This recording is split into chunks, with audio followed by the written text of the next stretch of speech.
Well, good morning. It's May 30th, Memorial Day.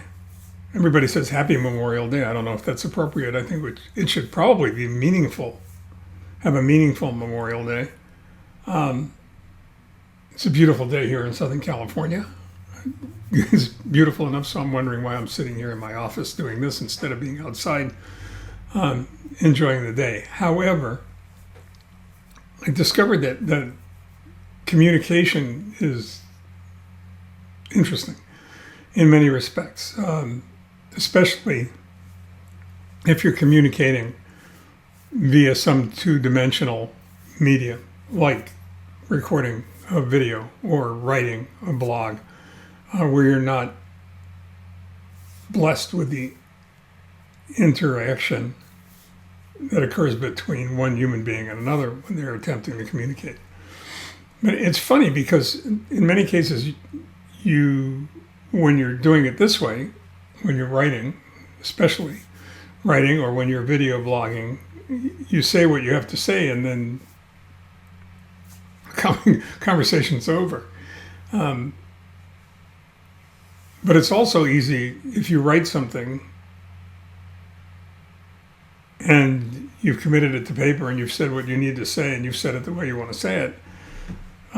Very easy to put that down and then say you're going to record something about it later on and not do it, not take advantage of that moment in time. And I find myself falling into that trap. I wrote this probably a week and a half ago, maybe 2 weeks ago, on what we learned from success. And I found it interesting because I'm one of those people that really believe with a perfect faith that you learn nothing from success. The only time you ever learn is from, falling on your butt and clawing your way back up again and then taking whatever lessons were available from that failure and then turning them into success.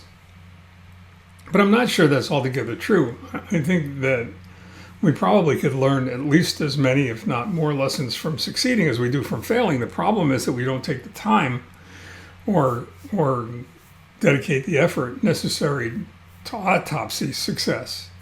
And I think it has something to do with the fact that there's more sad poetry than there is, magically happy prose. And I think that occurs primarily because when we're miserable, we want to share that misery with the world.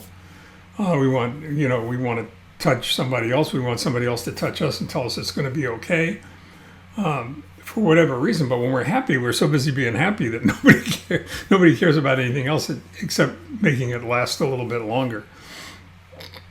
But realistically, the more I think about it, the more I regret having had opportunities to literally autopsy something that worked and figure out why it worked and how it worked so that I could do more of it in the future. And I'm dedicating the time now to do exactly that. Admittedly, it's easier because I'm doing fewer things now that I'm retired, but still managed to keep pretty busy between this and between, the Patient Family Advisory Council at the City of Hope and other things that I'm involved in. But I think it's important that we take a moment to consider either success or failure, but primarily success, and why and how it's manifested itself in a positive way in our lives. I think if we did that, we would go ahead and achieve our goals and objectives more quickly and perhaps with less of a debris stream trailing behind us. So the question then becomes how? How do you do that? And let's talk about that at the next video blog. Okay, in the meantime, have a wonderful Memorial Day. I hope you'll take a moment to consider all the people who served, and particularly those who offered the full measure of their life for the protection of our country. In the meantime, stay well and take care. That's it for now.